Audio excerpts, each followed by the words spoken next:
آج کا جو ٹاپک ہمارا تھا وہ تھا سیئنگز ان دی قرآن، قرآن مجید کو اور قریب سے سمجھنے کے لیے، یعنی قرآن مجید کے محاورے. یہ بھی اپنے آپ میں ایک الگ ڈسپلن ہے کہ قرآن مجید میں کچھ چیزیں ہیں جیسے ہر زبان میں ہوتی ہیں، ہر زبان کے کچھ محاورے ہوتے ہیں. اگر آپ محاورے نہیں سمجھیں گے، محاورہ نہیں سمجھیں گے اس زبان کا، تو بات پوری طرح سمجھ میں آئے. کچھ نہ کچھ بات تو سمجھ میں آ جائے گی لیکن پوری بات سمجھ میں نہیں آئے گی. لہٰذا قرآن مجید میں سینکڑوں ایسے محاورے ہیں، اور اگر آپ کو اس کا علم نہیں ہوگا تو کیا ہوگا کہ آپ پڑھ کے نکل جائیں گے، ترجمہ بھی پڑھ لیں گے آپ اس کا، لیکن پورے معنی جو ہے وہ سمجھ میں نہیں آئیں گے. جیسے میں اگزامپل دیتا ہوں، انگلش میں جو ہے ایک محاورہ ہے واٹس اپ، ہے نا. اب اردو میں اس کا ترجمہ بھی اگر آپ پڑھ لیں تو کیا ترجمہ نکلے گا؟ اوپر کیا ہے؟ سمجھ میں تو نہیں آئی بات. جبکہ واٹس اپ کے معنی جو ہے وہ بالکل دوسرے ہیں، ہے نا. اسی طریقے سے بچے ہیں آپ کیا، وہ جو ہے کارٹون دیکھتے ہیں، آپ ان سے پوچھیے بھائی کارٹون کیسے تھے، تو کبھی کبھی وہ جواب دیتے ہیں اٹ واز کول، ہے نا. تو انگلش میں استعمال ہوتا ہے یہ لفظ، یہ سلینگز کہلاتے ہیں انگلش میں. یہ بھی محاورہ ہے، سمجھے. تو اس کا کیا مطلب نکلے گا اردو میں اگر آپ اس کا ترجمہ بھی کر لیں تو مطلب کیا نکلے گا؟ کارٹون ٹھنڈے تھے، ہے نا. جبکہ جو ہے وہ بچہ جو ہے وہ جب کہہ رہا ہے اس کا مطلب اسے بہت پسند آیا، اٹ واز کول، ہے نا. تو یہ انگلش لینگویج کا جو ہے وہ واقعہ ہے. اسی طریقے سے عربوں میں جو ہے ان میں بھی محاورے تھے، اور وہ محاورے ہی قرآن مجید نے اختیار کیے ہیں اپنی بات کو کنوے کرنے کے لیے. لہٰذا 2-3 مثالیں ہیں جو میں آپ کے سامنے پیش کروں گا. یعنی اس سے کیا سمجھ میں آئے گا؟ اس سے یہ سمجھ میں آئے گا کہ اس دور میں جب قرآن مجید پڑھا گیا تو ان لوگوں نے کیا سمجھا. جس آدمی کو وہ محاورہ نہیں پتہ اس کے لیے اس کے معنی بالکل مختلف ہوں گے، اور ان لوگوں نے جو محاورہ جانتے ہیں ان کے لیے جو ہے وہ معنی بالکل دوسرے ہوں گے. اسی طریقے سے سورہ اسراء کی جو ہے وہ آیت ہے، آیت نمبر 23-24، دونوں آیتیں ایسی ہیں جن میں جو ہے وہ والدین کے بارے میں، ان کے رتبے کے بارے میں، ان کے بارے میں جو ہے وہ اللہ تعالیٰ نے بتایا کہ والدین کا کیا مرتبہ اور مقام ہے نا. اسی میں جو ہے وہ یہ محاورے کا استعمال ہوا ہے. وَخِفْضَ لَهُمَا جَنَاحَ الذُّلِّ مِنَ الرَّحْمَةِ، یعنی اپنے جو ہے وہ والدین کے سامنے جو ہے جب کھڑے ہوا کرو تو اپنے جو پر ہیں ان کو ذرا نیچے کر لیا کرو. اب ظاہر سی بات ہے کچھ نہ کچھ بات اردو میں سمجھ میں آ گئی کہ پر نیچے کر لیا کرو، لیکن عربوں میں اس کا استعمال تھا پروں کا اٹھانا اور پروں کا نیچے کر لینا، ہے نا. تو شاعر جو ہے وہ وہاں پہ کہتا ہے کہ 2 دوستوں میں مکالمہ ہو رہا ہے، ایسے تو عام طور پہ اس کا دوست جو ہے وہ نارمل رہتا ہے، زیادہ جو ہے وہ بولتا نہیں ہے، لیکن ایک دن اس کا دوست جو ہے وہ زیادہ جو ہے وہ بول رہا ہے زیادہ. تو اس نے کہا کہ تم نے جو ہے وہ عام طور پہ تو تم جو ہے وہ پروں کو نیچے رکھتے تھے، آج تم نے اپنے پر کیوں اٹھائے ہوئے ہیں. یعنی زیادہ جو ہے وہ شیخی بگارنے کے معنی میں جو ہے وہاں پہ استعمال ہوتا تھا، ہے نا. لہٰذا یہ جو ہے وہ ایک محاورہ ہے جو وہاں پر جو ہے وہ استعمال ہوتا تھا. اور پرندوں کے لیے ظاہر سی بات ہے کہ پروں کا اٹھانا اور جھکانا جو ہے وہ استعمال ہوتا ہے. پروں کے پاس جو پرندے ہوتے ہیں انہی کے پاس پر ہوتے. تو پرندہ جو ہے جب پر کب نیچے کرتا ہے؟ جب جو ہے وہ یا تو تھکا ہوا ہو یا جو ہے وہ بیٹھنے والا ہو. جب وہ بیٹھنے کے لیے آتا ہے پرندہ تبھی پر نیچے کرتا ہے نا. یا تھک گیا ہے تو پر جو ہے اس کے نیچے ہوں گے، اگر اڑے گا تو پر جو ہے اس کے کھلے ہوں گے، اونچے ہوں گے، ہے نا. لہٰذا یہاں جو مکالمہ ہو رہا ہے یہ وہ مکالمہ نہیں ہے والدین اور اولاد کے بیچ میں جب اولاد چھوٹی ہو. یہ جو بات چیت ہو رہی ہے، یہ جو ایڈوائس دی جا رہی ہے، یہ جب دی جا رہی ہے جب بچے جو ہیں وہ بڑے ہو چکے ہوں، یعنی 30-35 سال کی عمر کے ہو چکے ہوں، اور والدین جو ہیں وہ بوڑھے ہو چکے ہوں، ہے نا. اسی کی پہلی والی جو آیت ہے اس کے اندر آیا جب تمہارے والدین یا دونوں میں سے کوئی ایک بڑھاپے تک پہنچ جائے تو پھر جو ہے ان سے اف تک نہ کہو، ہے نا. لہٰذا جب انسان جو ہے وہ بڑا ہو جاتا ہے، پہلے تو آپ چھوٹے ہیں، ہے نا، آپ ہر چیز کے لیے محتاج ہیں. اب میں جو ہوں اپنے آپ کو کھلا نہیں سکتا، پلا نہیں سکتا، نہلا نہیں سکتا، صاف نہیں کر سکتا، ہے نا. لیکن ایک ایج کے بعد جو ہے اب جو ہے وہ میں کالج جاتا ہوں اور اس سے آگے میری نوکری لگ گئی ہے. اب میرے جو ہے وہ یعنی اب میرے اپنے پر ہیں. کہنے کا مطلب کیا ہے کہ اب میرے اپنے پر ہیں، ہے نا. تو اللہ تعالیٰ کہہ رہا ہے ہم جانتے ہیں تمہارے پر ہیں، لیکن ماں باپ کے سامنے ذرا یہ اپنے پر نیچے رکھا کرو. بات سمجھ میں آئی؟ انسان جو ہے وہ کہہ سکتا ہے کہ بھائی پہلے جو ہے وہ میں محتاج تھا، ٹھیک ہے، لیکن کبھی جو ہے وہ والدین سے بات چیت میں جو ہے انسان کہے بھائی میری شادی ہو چکی ہے نا، اب میں بڑا ہو چکا ہوں، آپ مجھے مت سمجھائیے، ہے نا. تو یہ اللہ تعالیٰ نے بتایا کہ تمہیں اپنے والدین سے کس طریقے سے بات کرنی ہے. ایسے بات کرنی ہے کہ جیسے پر ہے ہی نہیں تمہارے پاس. جواب دے سکتے ہو ان کو، بہت مرتبہ والدین سے جو ہے وہ بات چیت ہو رہی ہوتی ہے نا، اور آپ ان کو بہتر سے بہتر جواب دے سکتے ہیں، ایسا جواب دے سکتے ہیں کہ ان کا منہ بند ہو جائے گا. لیکن کیسے کرنا ہے ان کے سامنے؟ جواب نہیں دینا، ایسے کہ جیسے زبان ہی نہیں ہے منہ میں، ہے نا. تو جیسا کہ جو ہے وہ مفتی صاحب نے کہا کہ قرآن مجید جو ہے وہ ہمیں گائیڈ کرتا ہے کہ ہمیں کس طریقے سے جو ہے وہ بیہیو کرنا ہے. تو یہ جو محاورہ ہے اگر یہ سمجھ میں آ گیا، اب یہ بات سمجھ میں آ گئی کہ والدین کے بارے میں، والدین کے سامنے جب میں ہوں ان کی جو ہے وہ محفل ہو، ہے نا، جب ماں باپ سے میں بات کر رہا ہوں تو پھر میں اور طریقے سے بات نہیں کر سکتا، جیسے کہ میں اپنے دوستوں کو جو ہے وہ اپنی باتوں سے جو ہے وہ میرے سامنے کوئی نہیں بول پاتا، لیکن ماں باپ کے سامنے یہ نہیں کرنا۔ لہٰذا اپنے کمزوری کے پر، یعنی یہاں پر جو لفظ ہے جناحت کا جو ہے وہ ذکر آیا ہے، عربوں کا جو تھا محاورہ اس میں کمزوری نہیں تھی، یہاں پہ اللہ تعالیٰ نے کہا کہ ایسے کہ جیسے کمزوری ہے، اپنے پر جو ہے ان کو کمزوری، اور یہ کیوں کرو؟ تاکہ ان پہ رحم کرو، تاکہ ان کی رحمت کے اوپر ان پہ رحم کھاؤ، ہے نا۔ اور وہ اسی آیت کے اگلے ٹکڑے میں ذکر آ گیا کہ جیسے انہوں نے رحم کیا تھا جب تم چھوٹے تھے، ہے نا۔ لہٰذا ایک مفہوم جو ہے وہ تو یہ ہے کہ جو ہے وہ ان پہ رحم کرو جیسے کہ انہوں نے رحم کیا جب کہ تم جو ہے وہ چھوٹے تھے، والدین نے بھی جو ہے وہ تمہارے اوپر رحم کیا، ہے نا۔ اور دوسرا ہے ان کے یہاں جو استعمال تھا پروں کا، وہ یہ تھا کہ کوئی بھی چڑیا جو ہے وہ اپنے جو اس کے بچے ہوتے ہیں گھونسلے کے اندر، ان کو بچانے کے لیے پروں سے ڈھک لیتی ہے نا۔ یہ دیکھا ہوگا آپ نے اکثر جو ہے وہ ڈسکوری پہ یا اس پہ دکھاتے ہیں کہ وہ اژدہا یا کوئی سانپ جو ہے وہ آتا ہے گھونسلے کے پاس، تو ماں جو ہے وہ بالکل پروٹیکشن جو ہے وہ پرووائڈ کرتی ہے، اور اگر وہ ڈسے گا تو ماں کو ڈسے گا، بچوں کے اوپر کوئی آنچ نہیں آنے دے گی، ہے نا۔ لیکن یہاں جو تذکرہ ہے وہ والدین کے لیے نہیں آ رہا، یہاں آ رہا ہے اولاد کے لیے، یعنی ایک عمر کو پہنچ گئے تمہارے والدین، اب ان کی پروٹیکشن بھی تمہاری ذمہ داری ہے، ان کو جو ہے وہ بچانا غلط چیزوں سے، ان کو ان کی دواؤں کا خیال رکھنا، ان کو بیماریوں سے بچانا، ان کی خدمت کرنا، یہ بھی جو ہے وہ اس میں کور ہو گیا، ہے نا۔ تو اب جب محاورہ سمجھ میں آ گیا تو معنی کتنے وسیع ہو گئے کہ والدین کی جب محفل میں ہو تو کس طریقے سے بیہیو کرنا ہے، زبان ہے منہ میں لیکن ایسے بیہیو کرنا ہے جیسے زبان نہیں ہے منہ میں، جواب دے سکتا ہوں جواب نہیں دوں گا، اللہ تعالیٰ یہ چاہتا ہے۔ اور نمبر 2 کہ جو ہے وہ ان کا خیال رکھنا، ان کو جو ہے وہ اچھے سے اچھی غذا پرووائڈ کرنا، ان کو جو ہے وہ کلائمیٹک کنڈیشنز میں بچانا، ان کو دوائیاں مہیا کرنا، یہ ساری ذمہ داری جو ہے وہ اولاد کی ہے۔ لہٰذا یہ جو ہے وہ پہلا محاورہ تھا جو استعمال ہوا۔ اس کے بعد سورہ فرقان میں جو ہے دوسرا محاورہ ہے جو استعمال ہوا، آنکھوں کی ٹھنڈک، اردو میں اگر ترجمہ کریں گے، ہے نا، قرۃ عین، اے اللہ ہم کو ہماری بیویوں میں یا شوہروں میں یا اولاد میں آنکھوں کی ٹھنڈک عطا کر۔ یہ سورہ فرقان کا جو آخری رکوع ہے اس کی ایک آیت ہے۔ آنکھوں کی ٹھنڈک، ظاہر سی بات ہے کہ انگلش میں سمجھانا ہو اگر انگلش میں تو جو ہے وہ بہت ٹائم لگ جائے گا، کیونکہ coolness of the eyes English میں نہیں ہوتا کچھ، لیکن اردو میں آنکھوں کی ٹھنڈک جو ہے وہ ہم سمجھتے ہیں، کیونکہ احادیث بھی ہیں، آپ صلی اللہ علیہ وسلم نے فرمایا کہ نماز جو ہے وہ میری آنکھوں کی ٹھنڈک ہے نا۔ تو عربوں میں جو ہے یہ محاورہ بھی بہت مستعمل تھا، یعنی ان کے یہاں کہتے تھے کہ آنکھیں گرم ہونا اس کے 2 وجہ ہے، یعنی جو ہے وہ اگر کسی قبیلے نے جو ہے وہ حملہ کر دیا ہے تو جب تک بدلہ نہیں لے لیں گے جب تک آنکھیں جو ہے وہ گرم رہیں گی، یعنی ایک تو غصہ، بدلہ لینے کی چاہ، ہے نا۔ وہ کہتے تھے کہ جب تک یہ قبیلہ جو ہے وہ حملہ نہیں کر کے اپنا ریونج نہیں لے گا جب تک ان کی آنکھیں ٹھنڈی نہیں ہوگی۔ لہٰذا ایک تو ہے غصہ، اس کا ٹھنڈا ہو جانا، انسان غصے میں ہے اس کا مطلب اس کی آنکھیں گرم ہیں، اور نمبر 2 اداسی، ہے نا، یعنی انسان جو ہے وہ اداس ہے تو اس کا مطلب کیا ہے کہ اس کی آنکھیں گرم ہیں۔ لہٰذا ان کے یہاں جو ہے اس جو ہے وہ جملے کا جو ہے وہ اس محاورے کا جو ہے وہ یہ استعمال تھا کہ یہ 2 چیزیں اگر ہیں تو پھر انسان کی آنکھیں جو ہیں وہ ٹھنڈی نہیں ہیں۔ اچھا، اسی طریقے سے ان کے یہاں جو ہے وہ ظاہر سی بات ہے کہ ڈیزرٹ تھا، اس کے اندر وہ سفر کرتے تھے، تو اس میں کیا ہوتا ہے، اس میں بھی جو ہے جب آپ سفر کریں گے تو آپ کو پورا اپنا چہرہ جو ہے اسے ڈھانپنا ہے نا۔ جو ہجرت کا معاملہ جو ہے وہ آتا ہے تو حضرت ابوبکر پورا چہرہ وغیرہ ڈھک کے حضور کے پاس پہنچے کہ حضور اب ہمیں ہجرت کرنی ہے۔ تو سفر میں بھی جو ہے، لیکن آنکھیں تو آپ کو کھلی رکھنی ہے، سفر میں جو ہے آنکھیں تو بند نہیں کر سکتے۔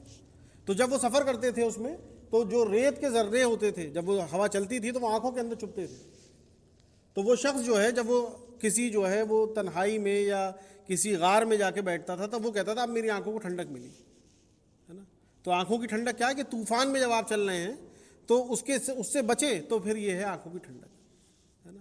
تو یہاں دعا کیا سکھائی جا رہی ہے جو آج کل بہت ریلیونٹ ہے نا، کیا ہے کہ تو اللہ تعالیٰ ہم کو جو ہے وہ ہماری بیویوں میں یا شوہروں میں، ازواج کہتے ہیں دونوں کے لیے استعمال ہو جاتا ہے، اور ہماری اولاد میں یعنی ہماری فیملی کے اندر ہم کو آنکھوں کی ٹھنڈک دے۔ طوفان جو ہے وہ گھر کے باہر کی جو زندگی ہے وہ طوفان ہے، لیکن بدقسمتی سے ہمارے ہاں کیا ہے کہ گھروں کا ماحول اتنا خراب ہو چکا کہ طوفان باہر نہیں ہوتا، اندر ہوتا ہے، لوگ آنکھوں کی ٹھنڈک باہر جو ہے وہ تلاش کرنے جاتے ہیں. جب پوچھو کہ بھائی رات کے جو ہے وہ 11 بج رہے ہیں، باہر اپنے گھر نہیں جاؤ گے؟ ارے یار کیا جائیں گے گھر پہ، پھر وہی لڑائی جھگڑا ہوگا، جب سب سو جائیں گے جب جائیں گے، ہے نا. تو لہٰذا یہ دعا جو ہے وہ آج کے ٹائم میں جو ہے وہ سب سے زیادہ جو ہے وہ ریلیونٹ ہے کہ اللہ ہم کو جو ہے وہ ہماری فیملی میں ہمیں جو ہے آنکھوں کی ٹھنڈک دے. یعنی ہم جب گھر جائیں تو پتہ جو ہے وہ جو باہر کا جو پریشانی ہے، جو تھکاوٹ ہے، وہ ساری جو ہے وہ دور ہو جائے. جب اپنی اولاد کو دیکھیں تو جو ہے وہ ساری تھکن جو ہے وہ چلی جائے. جب جو ہے جبکہ ہمارے یہاں جو ہے معاملہ جو ہے برعکس ہے. بیٹا آ رہا ہے رات میں 11 بجے جو ہے وہ گھر میں گھستے ہی جو ہے باپ سے لڑائی ہو جاتی ہے، اور آواز اونچی سے اونچی، ایک آدمی اور بولے گا دوسرا اور اونچی آواز میں بولے گا، سمجھے. لہٰذا یہ دعا جو ہے وہ آج کے زمانے میں جیسا کہ میں نے کہا کہ بہت ہی جو ہے وہ ریلیونٹ ہے کہ اللہ تعالیٰ جو ہے وہ ہم کو ہمارے گھروں کو ایسا بنائے کہ ہماری آنکھوں کی ٹھنڈک جو ہے وہ ہمارے گھروں میں ہو. اسی لیے جو ہے یہ دعا سورہ فرقان میں، تو یہ بھی ایک محاورہ ہے آنکھوں کی ٹھنڈک. اب یہ بات سمجھ میں آئے گی تو قرآن مجید کے معنی جو ہے وہ ہمارے لیے اور بھی زیادہ جو ہے وہ کھل جائیں گے. اس کے بعد ایک دعا ہے یعنی جو حضرت موسیٰ علیہ السلام کو اللہ تعالیٰ نے سکھائی ہے نا، عقدۃ من لسانی یفقہوا قولی. اس کا ترجمہ کیا ہے کہ اللہ میری زبان کی گرہ کھول دے تاکہ لوگوں کو بات جو ہے وہ سمجھ میں آئے. یہ تیسری جو ہے وہ دعا ہے جو ہمارے ظاہر سی بات ہے کہ کوئی بھی مقرر اگر کھڑا ہوتا ہے تقریر کرنے کے لیے تو پہلے وہ یہ دعا جو ہے وہ پڑھتا ہے، زیادہ تر پڑھی جاتی ہے کہ اللہ میری زبان کی گرہ جو ہے وہ کھول دے. تو گرہ کھولنے کا مطلب کیا ہے یہاں پہ؟ گرہ کھولنے کا جیسے کہ آپ کو میں اگزامپل دیتا ہوں کہ بہت سارے تار ہیں، ہے نا، آپ کی جو ڈراور ہوتی ہے جس میں لیپ ٹاپ یا موبائل کے چارجر ہوتے ہیں، اگر وہ سارے جو ہیں وہ ملے رکھے ہوتے ہیں تو پتہ نہیں چلتا کہ اس میں کتنے تار ہیں. اگر سب ملے رکھے ہوں گے تو کوئی آدمی یہ نہیں بتا سکتا کہ اس میں 2 تار ہیں 3 تار ہیں. لیکن جب ہم اس کی گرہ کھول دیں اب پتہ چلے گا سیدھا سیدھا یہ لیپ ٹاپ کا تار ہے، یہ چارجر جو ہے وہ موبائل کا ہے، یہ ایسے ہی تار اس میں آ گئے ہیں، ہے نا. تو گرہ کھولنے کا مطلب یہ ہے کہ جو بات میں کہنا چاہتا ہوں وہ سیدھی سیدھی سمجھ میں آ جائے. میری بات کا شروعات جو ہے وہ بھی لوگوں کے سامنے کلیئر ہو، اس کا درمیانی حصہ بھی بالکل کلیئر ہو، اور اس کا آخر بھی جو ہے وہ بالکل کلیئر ہو، ہے نا. جب آدمی بات کرتا ہے تو وہ یہ سوچتا ہے نا کہ بھائی یہ 5 پوائنٹ ہیں، یہ مجھ کو ان پہ بات کرنی ہے. لیکن کبھی کبھی کیا ہوتا ہے کہ جب آپ کنفیوز ہو جاتے ہیں، کوئی بولنے والا کنفیوز ہو گیا تو بات اے سے شروع کرنی تھی اس نے ڈی سے شروع کر دی، اس کے بعد پتہ نہیں رہا بی کیا تھا اے کیا تھا، ہے نا. بات تو اس نے کری. کبھی کبھی جو ہے وہ بہت 1 گھنٹے کی بھی جو ہے وہ سیشن ہوگا، اس کے بعد آپ لوگوں سے پوچھیے بھائی کیا بات ہوئی تھی، تو کہیں گے یار بات تو سمجھ میں نہیں آئی کیا ہوئی تھی، ہاں لیکن بات تو کری تھی، اچھی بات کری تھی، لیکن سمجھ میں نہیں آئی بات کیا تھی، ہے نا.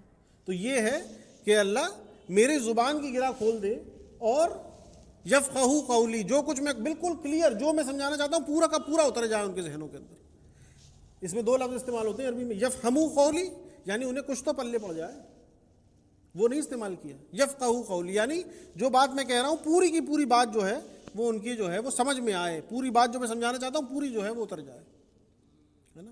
دیکھیے یہی فرق ہے عالم میں اور معلم میں.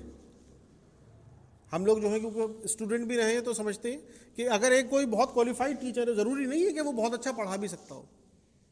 کوئی شخص ہے، اب اس کی پی ایچ ڈیز ہیں، اس کی ریسرچز ہیں، اس نے اس فیلڈ میں وہ ماہر ہے، لیکن اس سارے علم کو وہ ٹرانسفر کر پائے، کمیونیکیٹ کر پائے پوری کلاس میں، یہ جو ہے وہ ممکن، یہ مطلب ایسا نہیں ہے کہ یہ بھی ہوگا، شیور شاٹ نہیں ہے.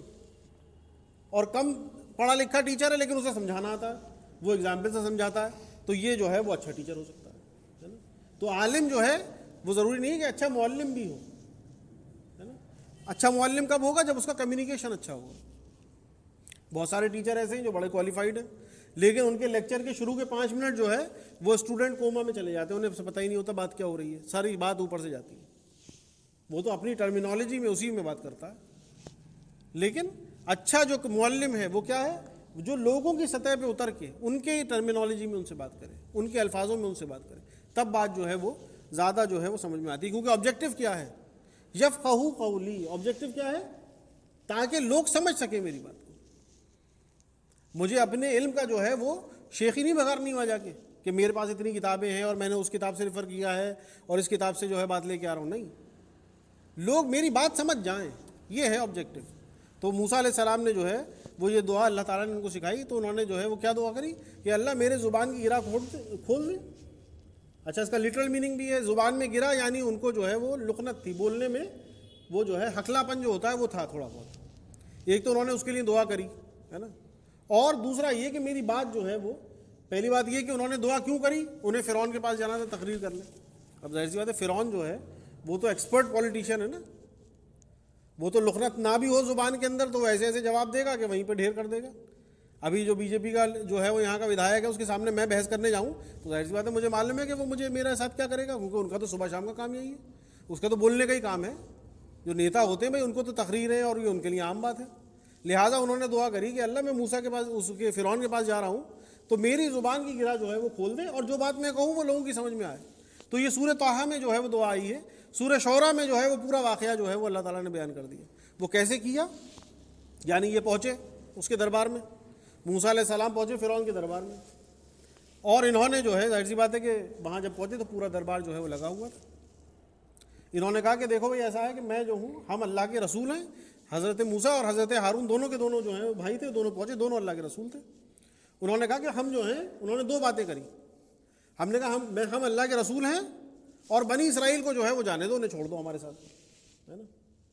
اب اس کے جواب میں جیسا کہ میں نے کہا کہ بھائی وہ تو جو ہے بڑا ایکسپرٹ پولیٹیشین تھا, اس نے جو ہے وہ اس کے جواب میں کہا کہ اس نے جو ہے وہ ان کی بات کو کوئی وہ نہیں لیا ایڈریس. اس نے کہا کہ تم ہمارے یہاں جو ہے وہ پلے ہو بچپن سے, مطلب تمہیں بات کرنے کی تمیز ہے, تم بچپن سے ہمارے یہاں رہے ہو, ہمارے یہاں تم نے کھایا پیا, یہاں پر پرورش ہوئی تمہاری, اس طریقے سے بات کری جاتی ہے نا. اب ظاہر سی بات ہے کہ کوئی عام انسان ہوتا تو اس کے تو ہوا خراب ہو جاتی, وہ کہتا کہ بھائی اتنے تو احسان ہے میرے اوپر. دوسری بات اس نے کیا کری کہ وہ یاد ہے جو تم نے کیا تھا, وہ جو قبطی کے مکہ مارا تھا اور اس کا وہ مر گیا تھا وہیں پہ, ہے نا. موسیٰ علیہ السلام نے اس کے جو ہے وہ ایک آدمی کے جو ہے مکہ مارا, اس کا انتقال ہو گیا. اس کے بعد یہ چھوڑ کے مصر جو ہے وہ چلے گئے, اور ساری جو ان کی فوجیں تھیں وہ لگ گئی انہیں ڈھونڈنے پہ کہ جہاں ملے وہیں قتل کرو. یہ بھی نہیں تھا کہ مقدمہ چلے گا, جہاں مل جائے موسیٰ علیہ السلام قتل کرنے کے آدیش تھے. اب اس نے دوسری بات کری کہ جو ہے وہ یاد ہے جو تم نے کیا تھا, جو تم کر کے بھاگے تھے, یاد ہے کہ نہیں یاد ہے نا. لہٰذا موسیٰ علیہ السلام, اب یہ جو ہے اس نے دو کیا باتیں کری, ہم نے تمہیں بچپن سے پالا اور یہاں پر تم نے کتنا وقت ہے جو یہاں گزارا, اور بھول گئے وہ کیا جو تم نے کیا تھا. اب موسیٰ علیہ السلام نے اس کا جواب دیا, یعنی اپنی بات پہ واپس جو ہے وہ لے کے آ گئے. انہوں نے کہا ہاں یاد تو ہے جو میں نے کیا تھا, یعنی اگر اس نے نہیں کھولی بات تو میں بھی نہیں کھولتا. اس نے کوئی تذکرہ بات کہی نا کہ وہ کیا تھا, تو انہوں نے کہا ٹھیک ہے ہاں میں نے کیا تو تھا, یاد ہے, لیکن اس وقت میں جو ہوں میں نادانی میں تھا, کنفیوز تھا, میرے پاس علم نہیں تھا, ہے نا. اور پھر میں جو ہوں یہاں سے چلا گیا تھا, تب میں تم لوگوں سے ڈرا کرتا تھا, یعنی اب نہیں ڈرتا میں تم سے, تب میں ڈرتا تھا تم لوگوں سے تو میں یہاں سے بھاگ گیا, ہے نا. جب میں یہاں سے چلا گیا تو اللہ تعالیٰ نے مجھ کو نبوت عطا کری, مجھے نبی بنا دیا اللہ نے, ہے نا. اب موسیٰ علیہ السلام نے شروع میں کیا دو باتیں کری تھی کہ ہم اللہ کے رسول ہیں اور بنی اسرائیل کو جانے دو. اب وہ پوری مکالمے کے بعد اسی بات کے اوپر لے کے آ گئے. یہ ہوتی ہے گرہ کھولنا, یہ ہوتی ہے کہ میری بات سمجھ میں آئے لوگوں کی. ساری بات کرنے کے بعد موسیٰ علیہ السلام پھر وہیں لے کے آ گئے کہ جب میں چلا گیا تھا تو اللہ نے مجھے نبی بنا دیا, نبوت سے بات اسٹارٹ کری تھی نا, ہے نا. اور اتنے سال, ہاں میں تمہارے یہاں جو ہوں اتنے سال رہا ہوں, کیا اس کا یہ مطلب ہے کہ تم بنی اسرائیل کو جو ہے غلام بنا لو گے؟ یہی دو باتوں سے تو بات اسٹارٹ کری تھی کہ ہم اللہ کے رسول ہیں, بنی اسرائیل کو جانے دو. پوری بات ہونے کے بعد اسی بات پہ لے کے آ گئے کہ دیکھو میں اللہ نے مجھے نبی بنا دیا, اب میرے پاس علم ہے, میں نبی ہوں اللہ کا, اور بنی اسرائیل جو ہیں ان کو چھوڑ دو, ان کو جانے دو, ہے نا. تو یہ جو ہے وہ تین مثالیں ہیں جو میں نے آپ کے سامنے رکھی قرآن مجید سے, یعنی جو ہے وہ یہ ہے سیئنگز ان دی قرآن, وربل ایڈیمز بھی اس کو کہتے ہیں. یہ اپنے آپ میں ایک الگ ڈسپلن ہے نا. اور سینکڑوں ایسے محاورے ہیں قرآن مجید میں کہ اگر ہم انہیں سمجھیں تو اصل میں ہمیں قرآن مجید کا جو ہے جو اصل مطلب ہے, جو اس دور میں لوگوں نے سمجھا تھا, وہ بات سمجھ میں آ جائے گی, ہے نا. یعنی دو باتیں تو اس میں وہ تھیں جو ہمارے ریلیشن شپس ہیں, چاہے وہ ہمارے والدین کے ساتھ ہوں, چاہے وہ ہمارے جو ہے وہ بیویوں کے ساتھ, ہماری اولاد کے ساتھ ہمارا رشتہ ہو, اس کو ایڈریس کرتی ہیں. اگر یہ آیتیں, یہ محاورے ہمارے سامنے رہیں تو بہت بڑا چینج ہے جو ہمارے ایٹیٹیوڈ میں آئے گا, اپنے والدین کے لیے بھی اور اپنے گھر کے ماحول کو صحیح کرنے کے لیے بھی, ہے نا. اور تیسرا جو میں نے محاورہ آپ کے سامنے رکھا وہ جو دعا بھی ہے نا, کہ جو ہے وہ اللہ تعالیٰ میری جو ہے وہ زبان کی گرہ جو ہے اسے کھول دے, اور جو ہے وہ تاکہ لوگ میری بات سمجھ سکیں. تو یہ کمیونیکیشن سائیکالوجی میں جو ہے یہ چیز جو ہے وہ پڑھائی جاتی ہے، یہ اتنی امپورٹنٹ ہے کہ لوگ، ایک ہے آپ کا علم، ایک ہے اسے کمیونیکیٹ مجھے کیسے کرنا ہے، اسے پھیلانا کیسے، وہ چیز بالکل الگ ہوتی ہے جو موسیٰ علیہ السلام نے جو ہے فرعون کے سامنے اللہ تعالیٰ کی مدد سے جو ہے آپ نے کر کے دکھا دیا، جو آپ کا پوائنٹ تھا، اپنے ہدف سے آپ نہیں ہٹے، ہے نا. چاہے اس نے بھی بڑی تقریر کری اور بڑا رعب جمایا اپنا، لیکن موسیٰ علیہ السلام کو معلوم تھا، کلیئر تھا دماغ میں، مجھے 2 باتیں کرنی ہیں. آپ گھما پھرا کے انہیں انہی 2 باتوں کی طرف جو ہے وہ لے کے آ گئے، ہے نا. تو انشاءاللہ پھر میں اسی پہ جو ہے وہ اتفاق کرتا ہوں. سبحان ربک رب العزت عما یصفون والسلام علی المرسلین والحمد للہ رب العالمین.